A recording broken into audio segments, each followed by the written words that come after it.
Caminhos da reportagem está na China, um país de grandes dimensões com 1,3 bilhão de habitantes, que se tornou a segunda maior potência do mundo. A República Popular da China fica a 17 mil quilômetros de distância do Brasil em linha reta. É o terceiro maior país do mundo, perdendo apenas para a Rússia e Canadá. Os chineses falam mandarim, a língua oficial do país, e utilizam o yuan ou renminbi como moeda.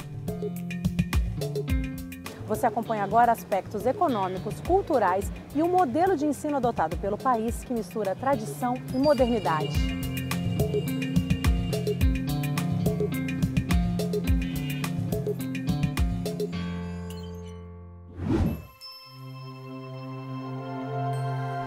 Não é de hoje que a China é uma superpotência. A nação tem 4.000 anos de história e já no século II a.C. havia se tornado um grande império.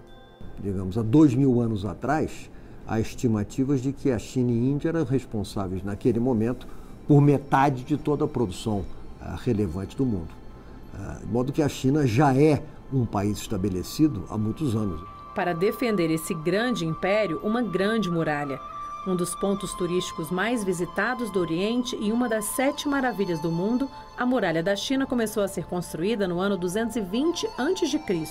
Os 20 mil quilômetros demoraram 1.600 anos para serem construídos. A Grande Muralha foi usada como barreira para proteger o território da China por séculos. Os soldados costumavam fazer treinamento de guerra aqui. Dá para ver que os degraus eles têm tamanhos diferentes. Isso foi feito dessa forma para dificultar um eventual ataque inimigo. Mas no século XIX, a China perdeu a supremacia na Ásia. Mais tarde, durante a Segunda Guerra Mundial, enfrentou o Império Japonês, que queria anexar parte do seu território. O povo chinês passou por períodos de pobreza e fome extrema. Há informações que morreram mais chineses na Segunda Guerra Mundial do que na própria União Soviética. Vítimas do frio, vítimas das balas dos imperialistas japoneses, ou seja, foi um país que sofreu muitíssimo e uma pobreza extremada. Em épocas de escassez, os chineses chegaram mesmo a comer insetos como gafanhotos e besouros. Hoje, essas guloseimas exóticas estão nas feiras, mas só para turista ver e provar.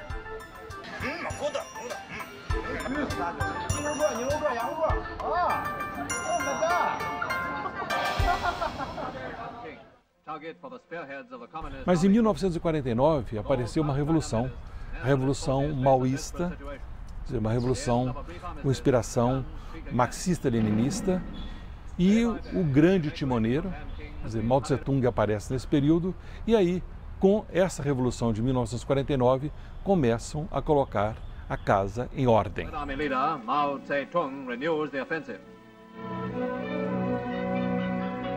Mao Tse-tung instalou o comunismo e fundou a República Popular da China. Ficou no poder por 27 anos até a sua morte em 1976.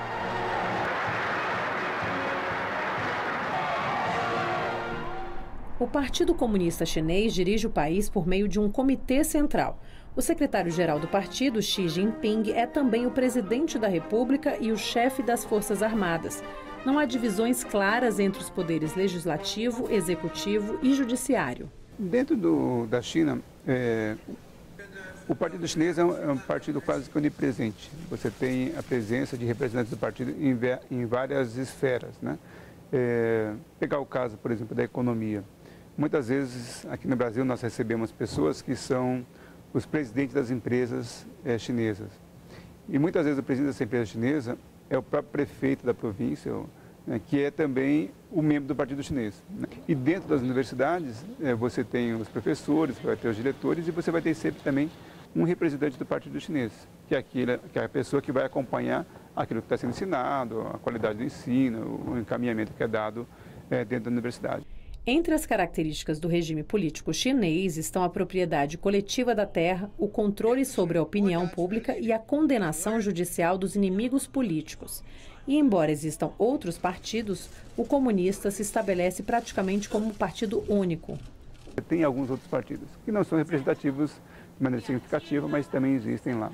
Acabam não conseguindo fazer oposição de maneira contundente, como acontece aqui. São alternativas de partidos, mas acabam não conseguindo ser de oposição como a gente olha no Ocidente, como a gente vê no Ocidente, né? Entre as principais críticas dirigidas ao governo estão denúncias relacionadas à violação dos direitos humanos, prisões de ativistas, tortura, censura à imprensa e abortos forçados fazem parte da lista. Que é uma demanda ocidental, né, de que o governo chinês deveria buscar um perfil mais democrático, né? E nesse aspecto, eu vejo que é quase que inevitável que o cenário político chinês vá se alterando, não de maneira drástica, mas paulatinamente ao longo do tempo, né? Até pelo fato, como a gente tem observado, de muitos chineses, uma população significativa da China, tem atualmente podido ter outras experiências que não é somente a realidade chinesa. Na internet, a presença do governo é sentida por meio de bloqueio e filtragem de conteúdos. A prática ocorre há mais de 15 anos e é conhecida como Escudo Dourado ou Great Firewall of China, uma referência em inglês à Grande Muralha. Um exemplo sempre lembrado é a dificuldade de se encontrar uma foto do protesto na Praça da Paz Celestial, que acho que é uma imagem que está muito presente na mente de todos, que é uma pessoa na frente de uma fileira de tanques.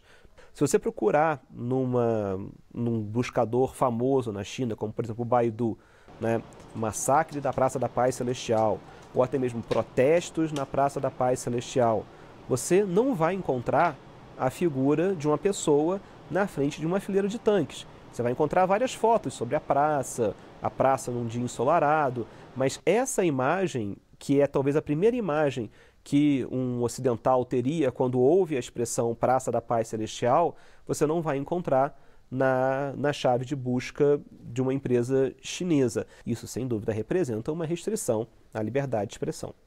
Se a gente acessa um site que ele não está liberado, ele simplesmente não abre a página. Para mim, ele não redireciona.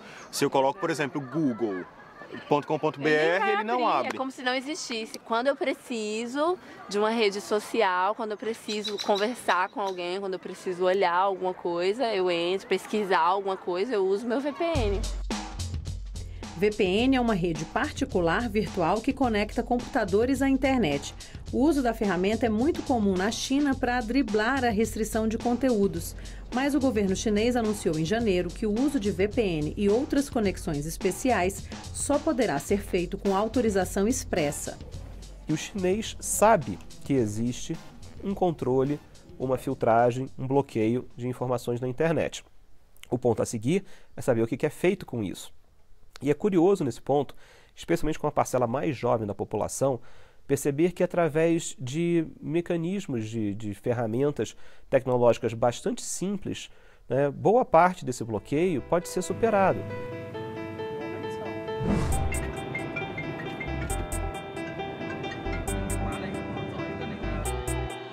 O regime político não impediu a China de abrir a sua economia para o mundo. A estratégia deu tão certo que o país é a segunda maior potência mundial, com chances reais de se tornar a maior economia nos próximos anos.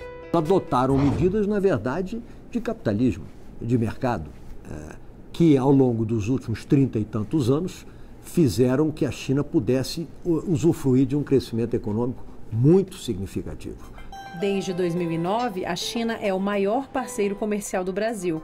Do outro lado da balança, o Brasil é apenas o 25º parceiro chinês. O Brasil concentra sua exportação para a China em produtos, são commodities, né? Divide 3, principalmente soja, minério de ferro e petróleo e derivados de petróleo. As exportações chinesas para o Brasil são muito menos concentradas e são, sobretudo, manufaturas que o Brasil compra da China, de toda a natureza, desde máquinas até coisas mais simples, né? Que são consumidas hoje no dia a dia da população brasileira. Durante muito tempo, os produtos chineses foram associados a mercadorias de baixo valor, os chamados Xingling. Mas agora o país faz altos investimentos em tecnologia de ponta justamente para mudar essa imagem. Muitos países que passaram pelo processo de desenvolvimento tiveram esse estágio, né? Produtos com baixo valor agregado que ao longo do tempo começaram a ter aí um crescimento da tecnologia agregada nos produtos. Um símbolo da nova fase da China high-tech é o bilionário Jack Ma, fundador do grupo Alibaba, uma das maiores empresas de tecnologia do mundo. Uma espécie de Steve Jobs do Oriente, Ma transformou a Alibaba na terceira marca chinesa com maior presença global, segundo o Rank Brands, atrás apenas da Lenovo em primeiro lugar e da Huawei em segundo. O grupo Alibaba revolucionou a forma de comprar no país. Hoje, os chineses podem escolher online praticamente tudo, desde queijo e legumes a carros e acessórios. Os produtos são entregues após 24 horas em média. E tem mais, eles já não usam carteiras nas grandes cidades. Os pagamentos podem ser feitos de forma simples pelo celular. Ei, 你好，一共多少钱？一共101.3毛。好，支付宝可以吗？可以。Então, gente, agora eu vou pagar com o Difubal, o melhor aplicativo de pagamento da China. Vamos lá. Foi. Aí deu Igon e A gente compra tudo. Supermercado, fruta, verdura. Eu falo pra minha mãe, eu comprei queijo. Ah, tá bom, comprou por onde? Comprei pela internet. Então, tu comprou queijo pela internet, comprei. O Taobao. O Taobao é a maior loja online da China. As entregas são feitas de domingo a domingo e o consumidor pode trocar os produtos ou pedir reembolso. Mas o portal só vende na China em moeda local. Para atender a demanda internacional por produtos chineses, o grupo Alibaba criou o AliExpress, site bem conhecido dos brasileiros. Well, actually, Brazil has become the top 5 overseas market for AliExpress, and I can tell you that the users' number is still climbing.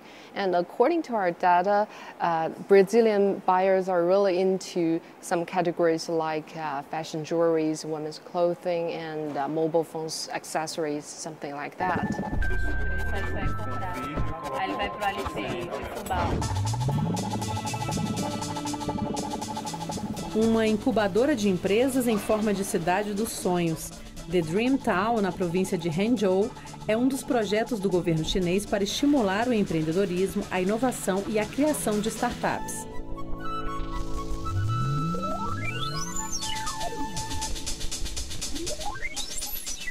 Uma das empresas criou um sensor de temperatura que avisa por meio de um aplicativo quando uma criança está com febre, mesmo que os pais estejam à distância.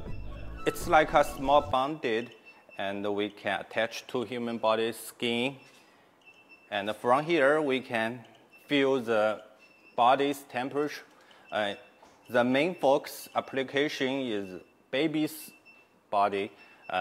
When your baby is sick, we can monitor baby's temperature 24/7. And if the temperature reach to the warning temperature, and your mobile phone will tell you your baby is sick, and you will find the doctor to solve the problem.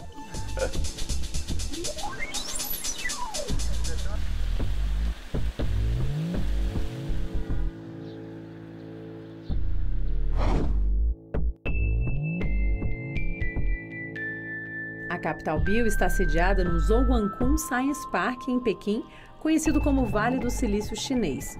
A empresa desenvolve soluções inovadoras para a saúde, como testes de biossegurança e produtos voltados a pesquisas sobre genoma e proteínas celulares.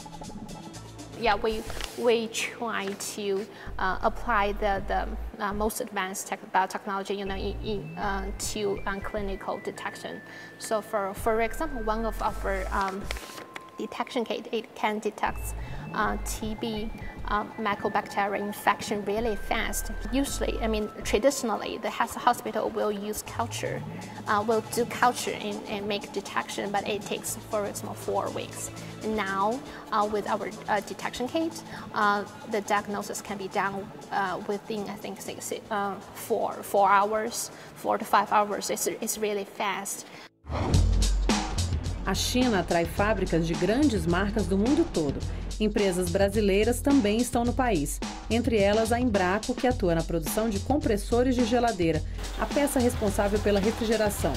A multinacional emprega cerca de 11 mil funcionários e vende para mais de 80 países, atendendo a 20% da demanda mundial por compressores. Bom, nós vamos conhecer agora a linha de produção da Embraco.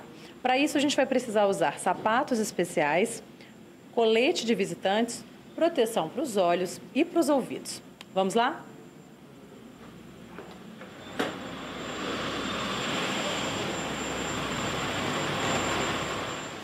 Dos 2.000 funcionários da Embraco na China, apenas 5 são brasileiros.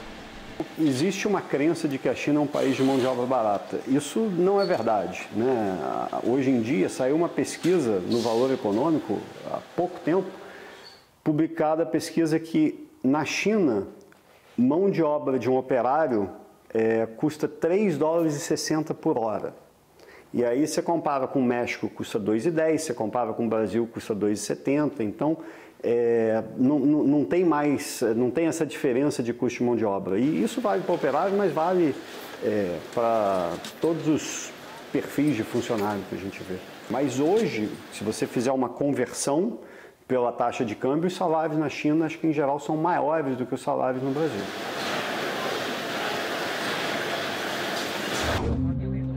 Com o desenvolvimento econômico, a China enfrenta problemas ambientais.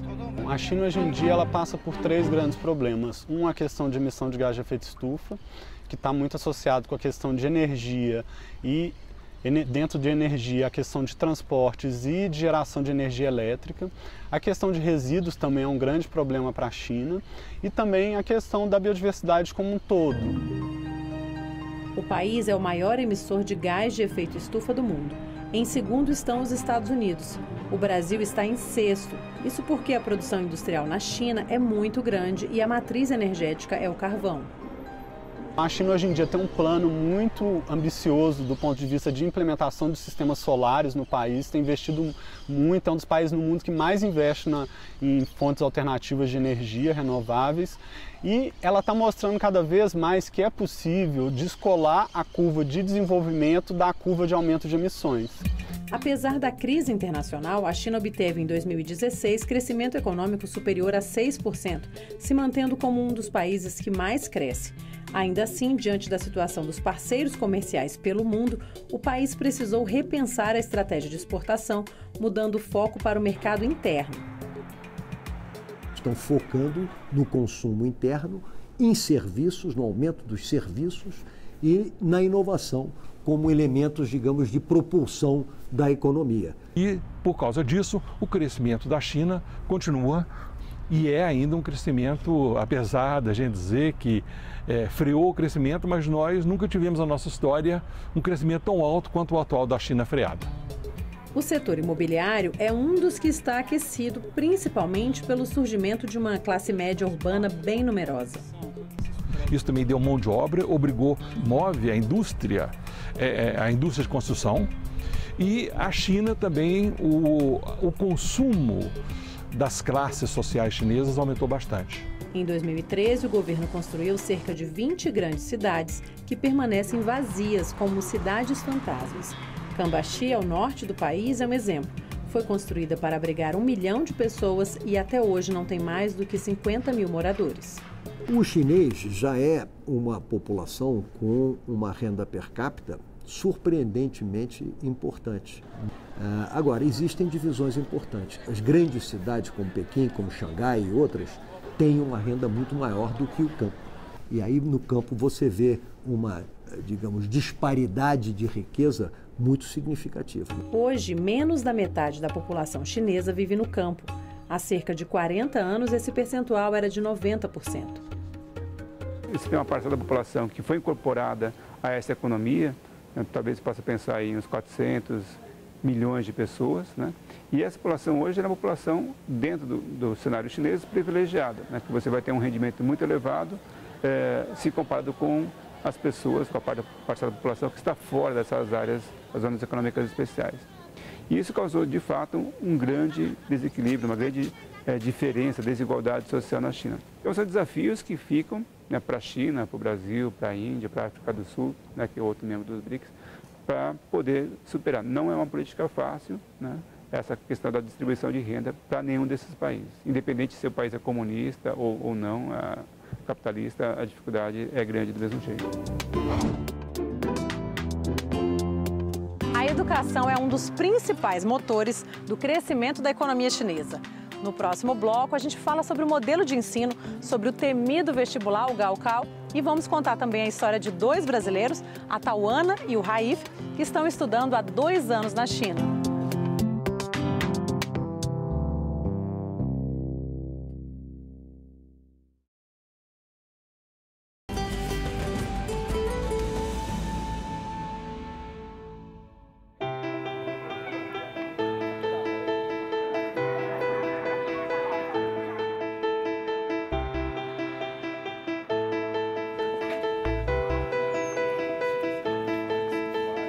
A gente fala, não, eu estudo na Zhejiang University. O chinês, ai meu Deus, é a melhor universidade.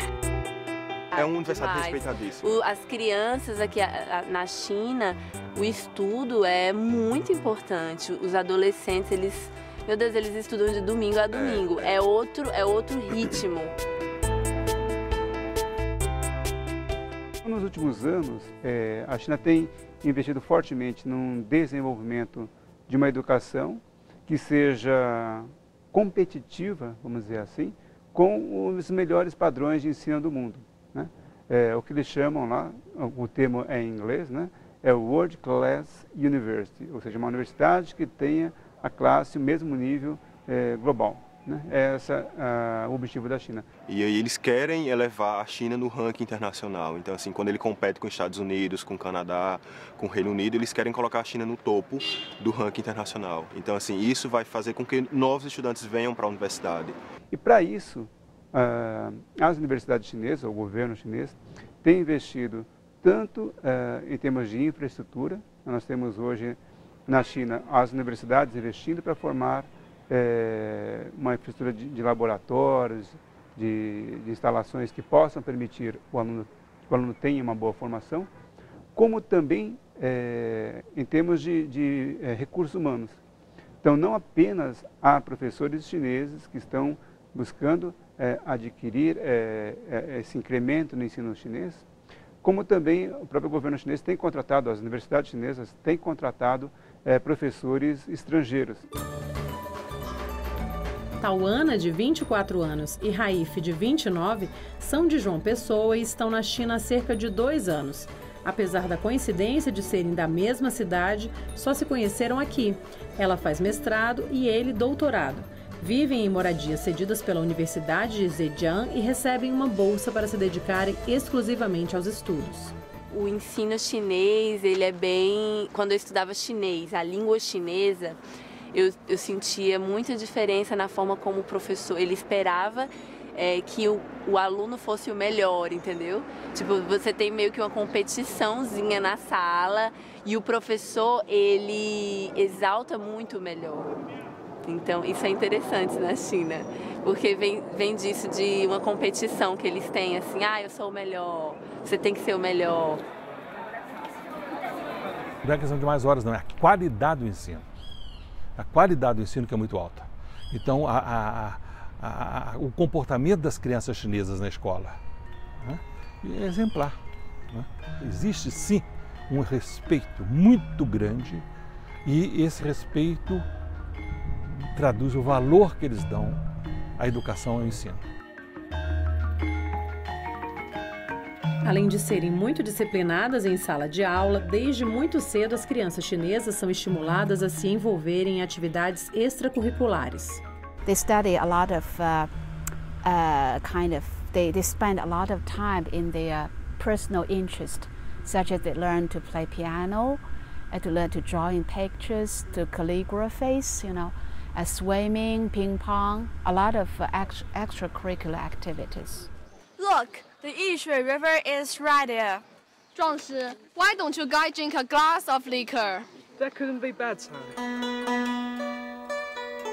Pan Zichan, que é diretor da escola de nível médio número 2 da cidade de Chudou, acredita que a educação muda tudo e que uma criança pode, com muito esforço, transformar seu destino e de sua família por meio do estudo. Fomos visitar a Universidade de Estudos Estrangeiros de Pequim e, ao entrar em uma sala de aula, tivemos uma surpresa. Meu nome é Rui.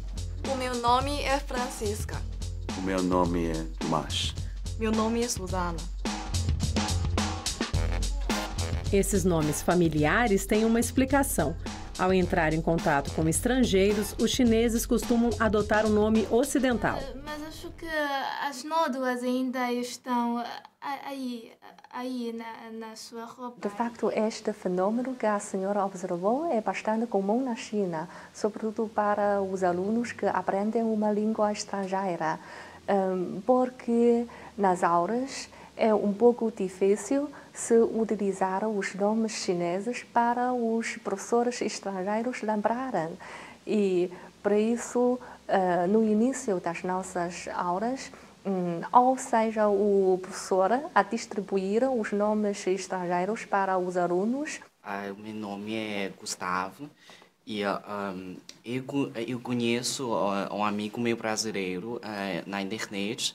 E quando a gente tem a oportunidade de fazer intercâmbio no estrangeiro, a gente aproveita para estudar no Brasil, porque eu queria conhecer melhor a cultura brasileira e também queria estudar tipo economia, geografia no Brasil. Alguém aqui já esteve no Brasil?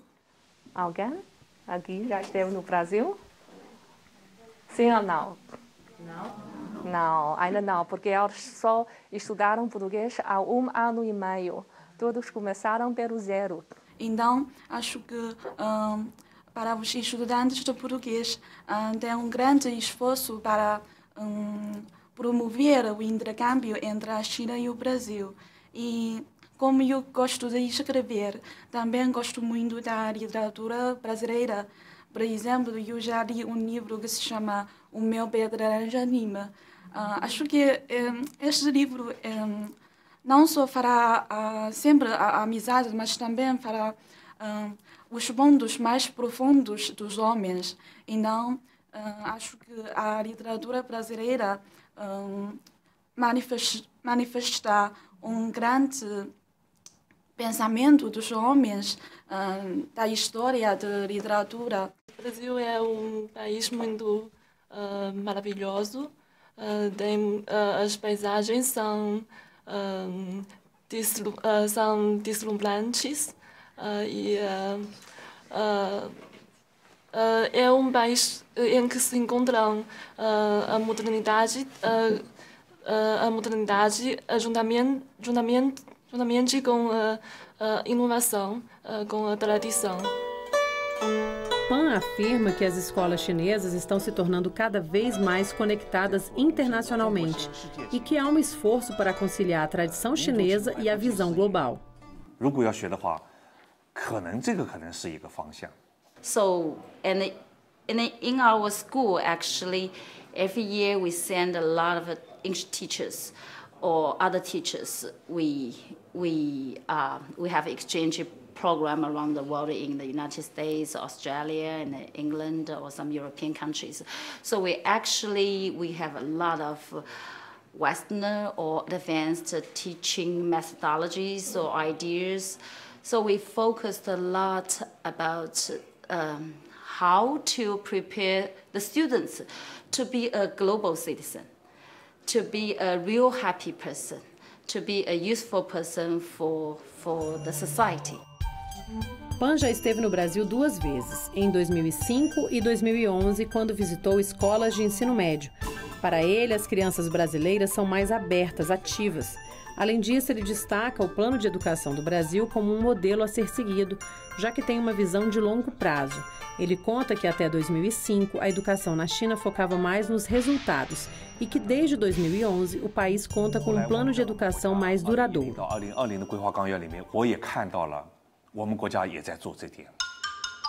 Ao final do ensino médio, os chineses realizam o Gaokao, que é a única forma de entrar na universidade. O exame é aplicado em 2 dias e tem questões de matemática, língua chinesa e estrangeira, entre outros temas. Mais de 9 milhões de estudantes fazem a prova todos os anos. Are you studying for the Gaokao? Are you preparing yourselves for the Gaokao? Of course we are. Yes. And we're preparing ourselves for the future. For the future? Yes. Okay, nice. And how are you preparing yourselves, for example? Of course, we're paying a lot of attention to the curricular class lessons and subjects. but our final test consists more than that. So we also take some interviews, and during which our some non-academic abilities will be tested. So we're also preparing for that. Okay. How many hours are you studying for the Gaokao? I think the question should be, how many hours do we rest? Yes, how many? 8 hours for me. 8 hours sleeping. Yeah. And just 8 hours sleeping? I have about 7 hours every day. 7 hours you sleep, and the others, in the other hours, what are you doing? Mostly study. I also I distribute a little bit of my time doing exercise every day, and all the rest I study. Actually, in the afternoon, we usually have classes taught by teacher, and after that, we have some classes that we can review our text or doing some homework or do some study, maybe due to personal requirements and due to some improvements. O professor de biologia conta que há uma preocupação em apoiar os alunos emocionalmente para que se mantenham calmos, felizes e motivados. Além disso, os professores reforçam em sala de aula que o Gaokao é muito importante, mas não é a etapa final da vida.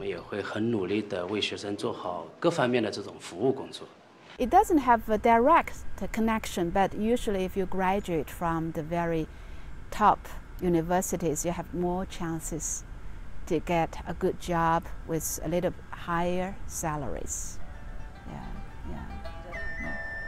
So students will work hard to go into the good top universities. O professor explica que o objetivo do Gaokao é testar como os alunos aplicam o conhecimento e também como planejam suas vidas. Para conseguir uma boa colocação, eles vão precisar se esforçar muito e dedicar mais tempo e energia ao Gaokao. 然后进而实现它的一个更高的一个目标。 And for you, which subject is more difficult? Mathematics. Mathematics? Yeah. Math. For you? Yeah. Yeah, of course. Really? Yeah. For everybody? Who is afraid? I think everyone feel a little afraid, but we can overcome it. Yes, we can know it and we can get it, overcome it. Gaokao can change your life, yes? Yes. Do you think like that? I don't think no, so. You don't think so? Why? Because I think it's not Gaokao that changed your life. It's the abilities and characters that you learn from the Gaokao that changes you. It's nothing about Gaokao, but it's a process that we're getting through help us. Which course do you choose for your career? Maybe physics. Physics? Yes. Nice. I mean chemistry. Sorry? I prefer chemistry. Chemistry? Yeah. And I like Chinese. Chinese? Yes. Information technology. Wow. Nice. So you dreamed that working in which company? What's Google. your dream? Google? Yes. Really? Alibaba? That's nice too. Nice too. O Gaokao passa por uma reforma. Os professores explicam que o exame costumava ser difícil para selecionar os líderes de uma geração. Agora, o sistema educacional da China está confiando menos em um teste único e apostando em avaliações mais gerais dos estudantes, com entrevistas, por exemplo. O novo entendimento é que as habilidades e experiências podem ser mais importantes para a descoberta de talentos do que o resultado de uma única prova. Quando o assunto é carreira, não há muita diferença em relação ao Brasil. I think that being a doctor or lawyers are still ideal jobs for those graduates. What more? What more, like college professors, doctors, or public servants. Public service is the same here, right? So if they want to work for the government, they have passed a special examination. Okay, like here, it's the same. Yes, yeah. they still like this kind of job.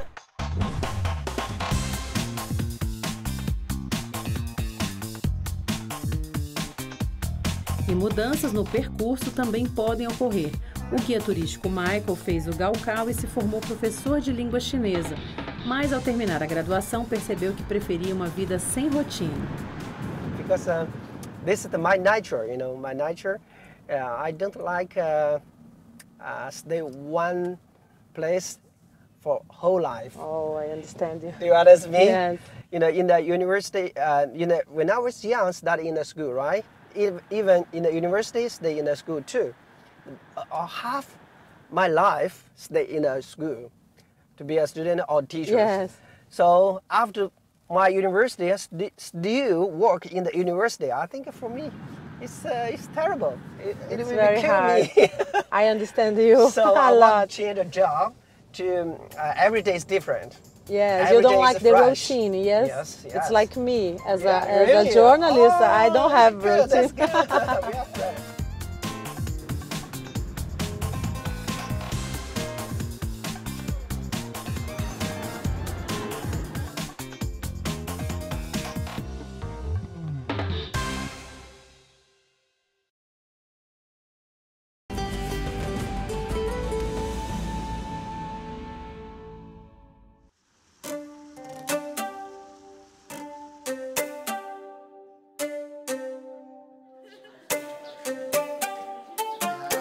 A China, com seus costumes e tradições, é um país que provoca fascínio e estranheza, a começar pelo idioma. O mandarim, língua mais falada do mundo, é também considerado uma das mais difíceis. A gramática, eu diria, um pouco mais, talvez até um pouco mais simples do que a nossa. A estrutura é a mesma, verbo, sujeito e objeto, mas eu acho que a grande dificuldade e duas grandes diferenças no que diz respeito aos idiomas latinos é que eles não têm alfabeto, existem uma série de ideogramas, milhares, e são muito difíceis de serem aprendidos. O sinólogo Tadziu sempre se interessou pela cultura chinesa e morou no país por quase 15 anos. Ele carrega na pele a paixão pela China. Essas tatuagens são todas relativas à cultura chinesa. Todas essas que você vê aqui e todas as outras que você não vê. Então, isso aqui é uma passagem de um texto que é conhecido no Ocidente como Arte da Guerra. Isso é aqui eu tenho, por exemplo, eu tenho 5 elementos, eu tenho o chamado Yin Yang, não é? Aquela coisa da dualidade taoísta, que é muito bem expressa dentro da cultura chinesa, com a rigidez e o controle do governo, mas também uma maleabilidade própria, uma capacidade de adaptação que o chinês tem muito forte. Então, todas elas têm um significado. Ele conta que o processo de adaptação à cultura foi bastante desafiador. Eu fui para um local da China bastante tradicional, onde estrangeiros eram raros, quase não havia. A cultura ocidental que eu conhecia, eu praticamente rompi com a cultura, com os costumes, e passei a viver num ambiente absolutamente diferente, como se estivesse num outro planeta. As diferenças também foram sentidas por Tawana e Raif. Até uma ida ao supermercado pode se tornar uma experiência exótica. Essa aqui é a raiz da flor de lótus, é muito saudável e muito legal. Aí aqui são as carnes. Aqui tem um pato aqui, Pé de galinha apimentado, porco. Yashin, esse aqui é muito tradicional, yashin, coração de galinha. No Brasil também comemos muito. Esse aqui é carne de vaca, gente, ó. Olha que estranho. Totalmente diferente, que é em conserva, na verdade. Esse aqui é orelha de porco, que eles colocam na sopa. Aqui é macarrão frito, gente, olha aí. Esse macarrão é muito bom. Macarrão frito é... Todo canto na China tem macarrão frito. Esse macarrão é muito bom. E esse aqui, ele é de arroz, né? É macarrão de arroz. Macarrão de arroz. Ele é mais saudável, né? Eu prefiro esse aqui, maiorzão, ou esse. Na culinária, uma mistura de sabores, cores e aromas.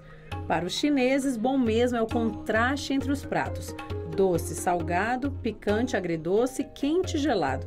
Bastante legumes, sopas e carne de porco. A mesa é sempre muito farta e não para de chegar comida. Eu acho isso lindo na China. Coletivismo. Né? É o coletivismo, você dividir a sua comida. Por mais que tipo, você compre 2 negocinhos, mas tipo, você tá comendo com o chinês, aí você pode pegar da comida dele, ele pega da... É muito interessante isso. A paixão pelo chá é uma das principais marcas da cultura chinesa. Por aqui é comum encontrar filas para se conseguir um pouco de água quente. E entre as principais diferenças com o Ocidente, que gera inclusive queixas dos turistas, estão os banheiros públicos. No lugar do vaso sanitário, buracos no chão separados por portas.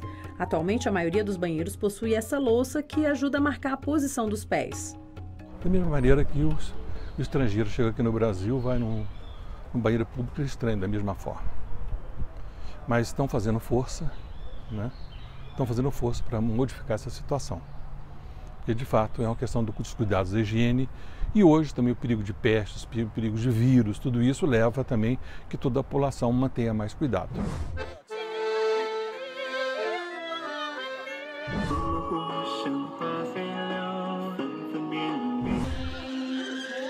A música que se escuta na China vai do tradicional ao pop. Nos parques e praças é fácil identificar o contraste do novo com o velho.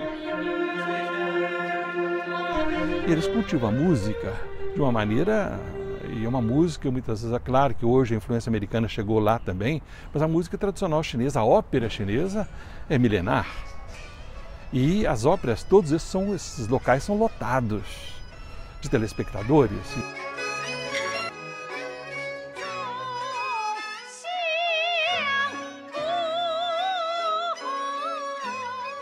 Então são os mitos que a gente tem da China, não. Eles viajam muito. A culinária é um ponto forte também na cultura chinesa. Quero relembrar a ópera de Pequim, muitas óperas em várias cidades da China, a tradição musical, as lutas marciais, que também é uma forma de divertimento, não é? Quer dizer, a política do lazer, o Tai Chi Chuan. Além das práticas milenares, o que anda na moda na China é a Square Dance. Fácil de aprender sem a necessidade de parceiro e que pode ser praticada em qualquer lugar. As chinesas, em especial, têm lotado as praças.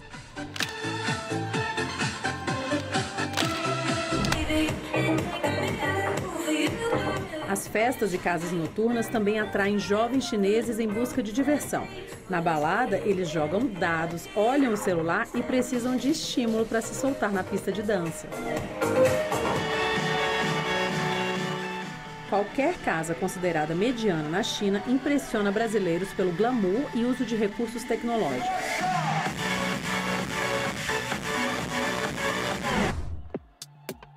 Nas redes sociais, o comportamento dos chineses é mais discreto do que o dos brasileiros, por exemplo. Sem Facebook e WhatsApp, a principal rede social do país é o WeChat. O chinês, ele posta uma folha, ele posta um texto, ele posta um artigo, ele posta algo que ele vê como interessante. Claro, quando a gente usa rede social, a gente posta o que a gente vive, mas o que a gente vê como relevante de compartilhar. E aí o brasileiro não, o brasileiro hoje em dia ele posta muita foto, muito vídeo. E eu tive mostra muito corpo, mostra muito... Enfim, eu acho diferente. Eu tenho uma amiga chinesa que ela veio pra mim e falou, mas você posta tanta foto sua. E seus amigos, eu não entendo por que você posta muita foto. Eu falei, mas isso é a cultura brasileira.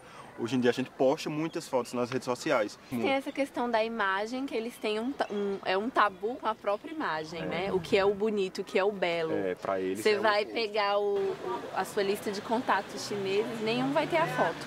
Isso é interessante no WeChat. Nenhum vai ter a foto deles. Eles vão ter foto de artistas que eles gostam, fotos de pinturas que eles gostam, no lugar do rosto, desenho animado.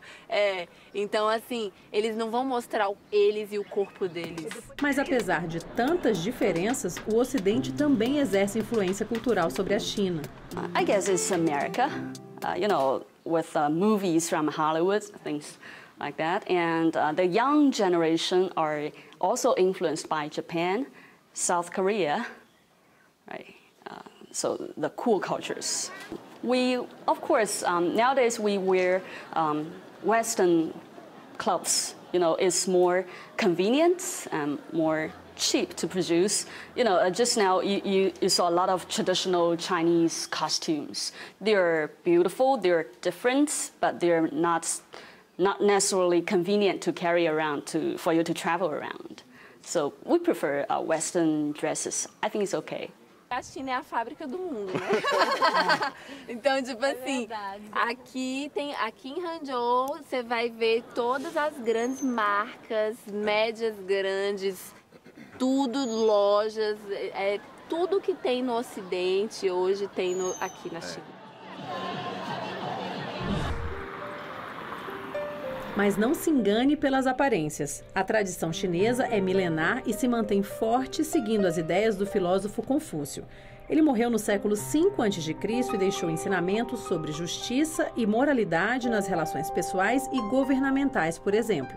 Este descendente do filósofo explica também que a harmonia social é um dos principais ensinamentos de Confúcio.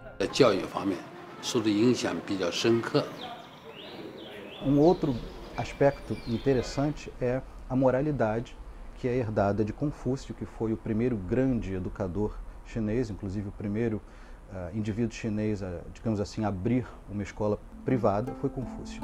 O pensamento confucionista é aquele que vai à frente. Então, quando o indivíduo ele interage socialmente ou politicamente, ele utilizará os conceitos de moralidade, de estrutura social, de papéis sociais, que são característicos do confucionismo clássico.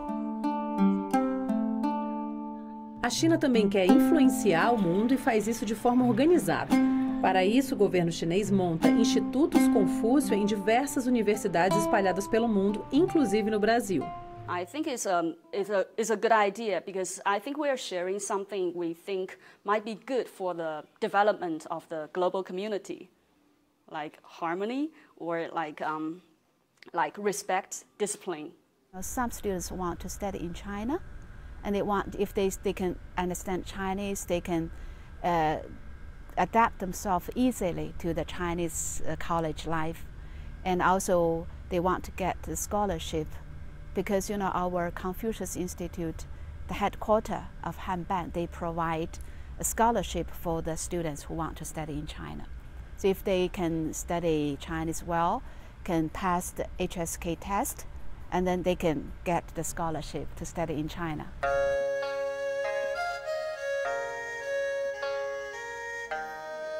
A tradicional medicina chinesa é outro exemplo da presença do país pelo mundo. Ervas, acupuntura, massagens, ventosas e outras práticas alternativas são usadas cada vez mais pelo Ocidente. Estamos em uma tradicional farmácia da China. Aqui dá para ver a força da milenar medicina chinesa, que segue viva no país, apesar da presença cada vez maior da cultura ocidental. O que os chineses fizeram depois de 1949 foi resgatar coisas que eram qualificadas de bruxaria, enfim. E viu, por exemplo, que o uso, da mesma forma que os raizeiros aqui no Brasil vendem raízes de grande utilidade médica, são grandes conhecedores do valor das folhas, das frutas, das cascas, das raízes. As parteiras foram elevadas a um nível de médicas, porque se descobriu que em mãos de parteiras tinham muito menos mortes de crianças do que em mãos de médicos. No hospital do distrito de Tujian, no sudeste da China, assim como em quase todos do país, a medicina tradicional e a medicina ocidental caminham lado a lado. O médico explica que é feita uma avaliação para decidir qual o melhor tratamento. No Brasil, as práticas da medicina tradicional chinesa estão disponíveis no Sistema Único de Saúde desde 2006. Hoje, todas as capitais e 56% dos municípios disponibilizam nas unidades básicas de saúde acupuntura para tratamento de doenças. A valorização da tradição e dos conhecimentos passados de geração para geração fazem com que os idosos tenham um lugar de destaque na sociedade chinesa. No Templo dos Ancestrais, há o resgate dos grandes feitos dos imperadores. Aqui, os chineses oferecem sacrifícios na esperança de que suas famílias se tornem mais prósperas. Every Chinese have a family name, and they can find their family name on this temple, in this temple, as their root.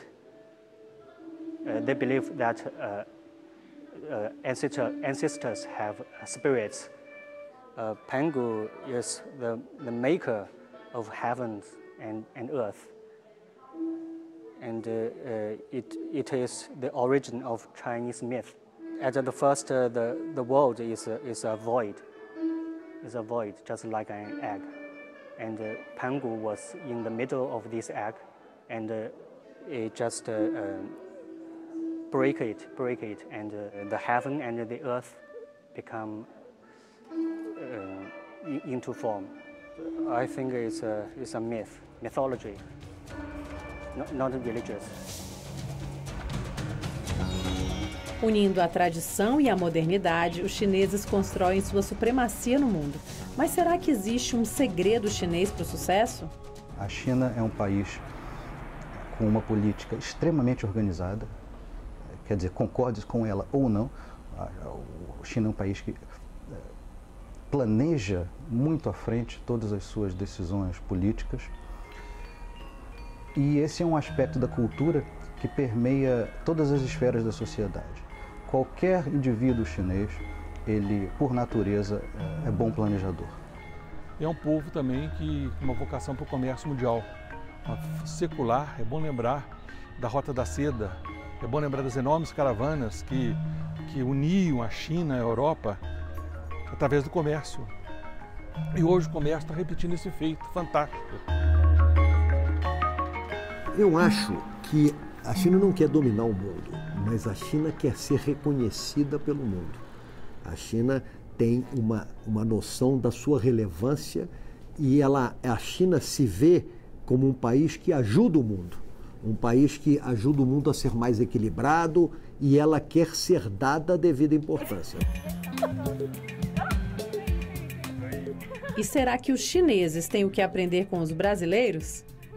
Here that is enjoy life. Now take life more easily. Do not in a great hurry, and be kind to everybody. What impressed me is that when I was walking here on the campus, I met a stranger and they would say hello to you, like we are friends, but in fact we didn't know each other before. This is what thing I should let people know in China. Be more friendly to a stranger, to people that you don't know.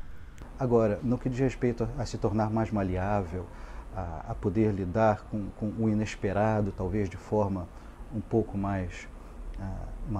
menos rígida, eu acho que isso seriam aspectos que eles poderiam aprender conosco. A cultura brasileira eu vejo como uma cultura muito mais de persuasão e sedução do que de imposição, né? E isso leva a um processo de entendimento mais amplo para chegar a um certo resultado. No caso da China, o entendimento da harmonia é de que necessariamente existem linhas conflitivas, até opostas. Se não houvesse oposição, não haveria harmonia. Então, não apenas em questões culturais, mas mesmo em questões efetivas, econômicas, o Brasil tem muitos exemplos muito bem-sucedidos, e até em áreas industriais, ou seja, há sempre intercâmbios favorecedores dos dois lados. E quais seriam os principais ensinamentos da China para o Brasil? Primeiro, os interesses coletivos acima dos interesses individuais. É um primeiro ponto aí que move a China, né? Depois, a ojeriza que os chineses têm contra a corrupção, né? Contra o roubo, e a punição exemplar. O planejamento e visão estratégica. Isso a China tem com muita clareza, e não fosse pelo planejamento e pela visão estratégica, ela não teria dado esses saltos importantes que ela deu ao longo dos últimos 35 anos. Isso foi fruto de uma combinação com estratégias de mercado para a produção, mas com visão estratégica e planejamento. Chinese people, I think that the Chinese people they pay more attention to the family reunion, for whatever special occasions like the special holidays, the whole family would like to get together and to celebrate it together.